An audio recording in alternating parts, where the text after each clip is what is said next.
अच्छी घटना मेरे दोस्त आनंद के साथ घटी थी। आनंद अपने परिवार के साथ एक छोटे से गांव में रहता था। गांव की चारों ओर हरी भरी पहाड़ियां और घने जंगल थे। आनंद का घर गांव के किनारे पर एक पुराने हवेली के पास था, जिसके बारे में लोग तरह तरह की भूतिया कहानियां सुनाते थे। कहा जाता था कि उस हवेली में एक पुरानी रियासत की रानी की आत्मा भटकती है, जो अपने गहनों की खोज में यहाँ वहाँ घूमती रहती है। एक दिन आनंद के माता पिता को एक शादी में शामिल होने के लिए दूसरे गांव जाना पड़ा। आनंद अपने छोटे भाई और बहन के साथ घर पर ही रह गया। शाम होते होते आसमान में काले बादल घिरने लगे और धीरे धीरे तूफानी बारिश शुरू हो गई। अचानक बिजली कड़कने की आवाज के साथ घर की लाइट्स चली गईं।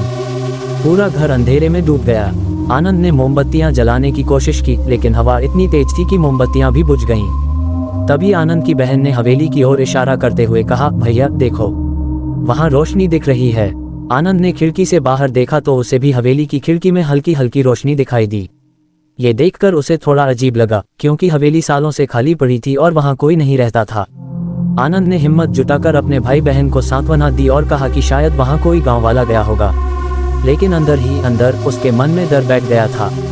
कुछ देर बाद अचानक दरवाजे पर किसी ने जोर जोर से खटखटाया। आनंद ने दरवाजा खोला तो वहां कोई नहीं था, लेकिन जमीन पर गीले पैरों के निशान साफ दिख रहे थे, जो सीधे उनके घर के अंदर जा रहे थे। आनंद ने घबराकर दरवाजा बंद कर दिया और अपने भाई बहन को लेकर एक कमरे में चला गया। कमरे के अंदर आकर आनंद ने दरवाजा बंद कर दिया और खिड़की के पास जाकर बाहर झांकने लगा। बारिश अभी भी जोरों पर थी और हवेली की खिड़की से आती रहस्यमयी रोशनी और भी तेज हो गई थी। आनंद का दिल तेजी से धड़कने लगा। उसकी बहन और भाई भी डरे हुए थे, लेकिन उन्होंने एक दूसरे का हाथ पकड़कर खुद को शांत करने की कोशिश की। तभी कमरे के अंदर अचानक ठंडी हवा का एक झोंका आया और खिड़की अपने आप खुल गई। खिड़की के बाहर वही गीले पैरों के निशान दिखाई दे रहे थे, जो अब कमरे के अंदर तक आ गए थे। आनंद ने घबराकर खिड़की बंद की और कहा, हमें भगवान का नाम लेना चाहिए, सब ठीक हो जाएगा। आनंद और उसके भाई बहन ने एक साथ प्रार्थना शुरू कर दी, लेकिन तभी कमरे के दरवाजे पर जोर से खटखटाने की आवाज आई। इस बार आवाज पहले से भी ज्यादा डरावनी थी। जैसे ही आनंद ने दरवाजा खोला, सामने एक परछाई खड़ी थी। वह परछाई धीरे धीरे हवेली की ओर इशारा कर रही थी। आनंद ने साहस जुटाकर उस परछाई से पूछा, तुम कौन हो और क्या चाहती हो? लेकिन जवाब में बस सन्नाटा था। परछाई ने इशारे से उन्हें हवेली के अंदर चलने का संकेत दिया और फिर गायब हो गई।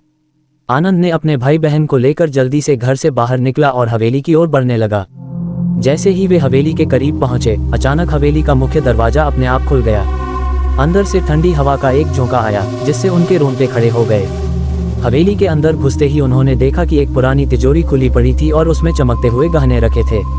लेकिन तभी उन्हें एक दर्द भरी आवाज सुनाई दी, मेरे गहने मुझे लौटा दो, मुझे चैन नहीं मिल रहा। आनंद ने समझा कि यह वही रानी की आत्मा थी, जिसके बारे में लोग कहानियां सुनाते थे। उसने साहस जुटाकर कहा, रानी जी, हम आपके गहनों को वहीं रख देंगे जहां आपको शांति मिले। जैसे ही आनंद ने गहनों को तिजोरी में वापस रख दिया, हवेली के अंदर की सारी रोशनी गायब हो गई। चारों तरफ फिर से अंधेरा छा गया। बाहर बारिश भी रुक चुकी थी और हवेली की रहस्यमयी रोशनी भी अब गायब हो चुकी थी।